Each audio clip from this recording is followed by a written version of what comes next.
we're going to go over to a Las Vegas case. Now, interestingly, in Nevada, they have very, very lax gun laws. Like you can apparently you can open carry. You don't need a pistol permit. You don't need anything. You just need to be, I think, over 21, and that's it if you're going to open carry, which is kind of scary. And you can't carry if you're drunk, which in the land of, especially in Vegas, in the land of casinos, like everybody's drunk all the time. So that boggles my mind. But here in Las Vegas, there was a case where a woman, what is her name? Her name is Alessandra, but they call her Allie Blea. She's a 20-year-old model. We're going to put model in air quotes because, okay, air quotes. Thank you.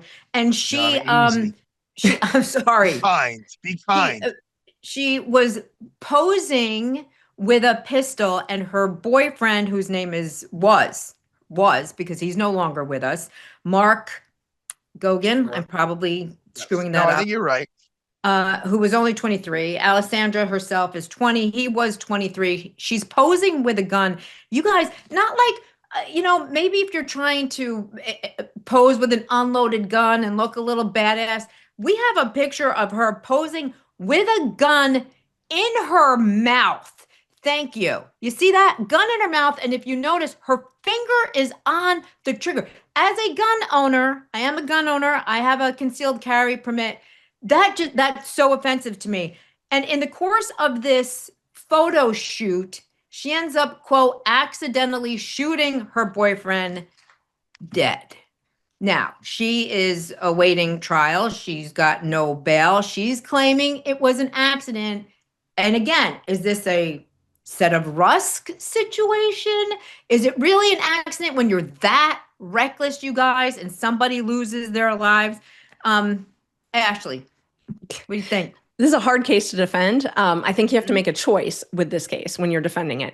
You're either going to own up to the conduct and say, I was drunk, because it's my understanding she had been drinking, she had been partying a little. I was drunk, and I'm going to go for mitigation. That's how we're going to go this. Or this was an accident. I think she's going to have a hard time proving this was an accident, though, because it's reasonably foreseeable that if you're drunk with a gun, it's going to go off, and you're going to be held criminally responsible for that.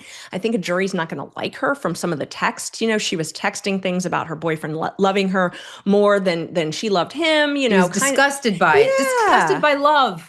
It's kind of not a good scene. You don't really want that in front of a jury. So I think as a defense lawyer, you're going to try and keep this out of a jury as much as possible. And if they could develop, maybe she's got some substance abuse problems that's leading her to this, maybe there's something in her life, that has caused this. That could be mitigation. And that's going to be the best bet, because I don't think a jury is going to like this case at all. But Arthur, speaking of juries, Arthur, I mean, it's Vegas, right? If you can walk around with a gun, like, do you think a Vegas jury is going to be like, happens all the time, no big deal? To your point, making your point, I'm in New York City, where we have amongst the strictest gun laws in the country, in the world.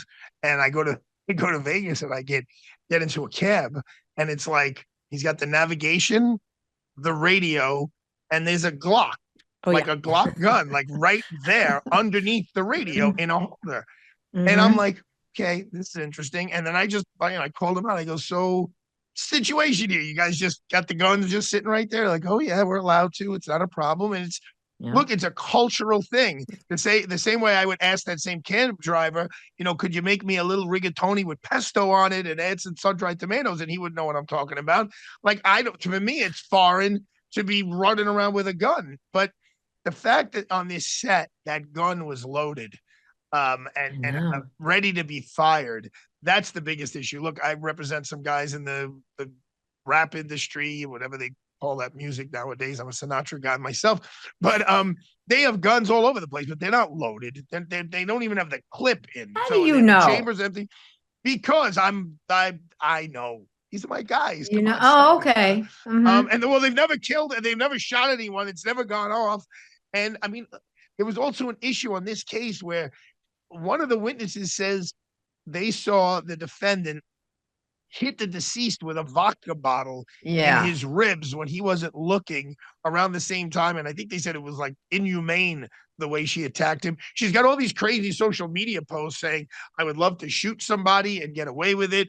So this is a rough road for the defense attorney here to hoe, except saying all these things could be true, but there's no evidence that she did anything intentionally. And at worst, it should be a negligent act, not an intentional act.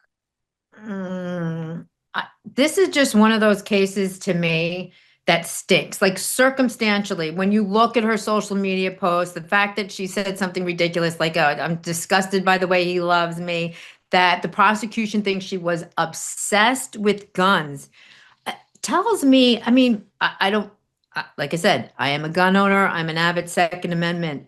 But when you allow people like that to legally open carry, you're asking for trouble. That's a good point. And I think if you're thinking about the jury pool out there, yes, guns are legal and people regularly carry them. They're gun people. But every time I've picked a jury amongst gun people, the one thing I've learned is that gun people also are gun safety people. So Yes. I'm sure, Johnny, you probably preach gun safety. So those jurors are going to be super critical. Yes, they're going to be welcome to the fact that they have a gun. That's going to be normal. But they're also going to be super, super critical of gun safety. And they're going to think this was reckless. They're going to hold her probably to a higher standard. I actually wouldn't want gun owners on the jury because they're vicious to other gun owners that don't actually exercise reasonable safety, because this gives all gun owners a bad name. And I think that they're nervous that things like this are going to try to outlaw guns. And so those jurors tend to be much more, hold people accountable if they aren't protective of guns and aren't, good with guns.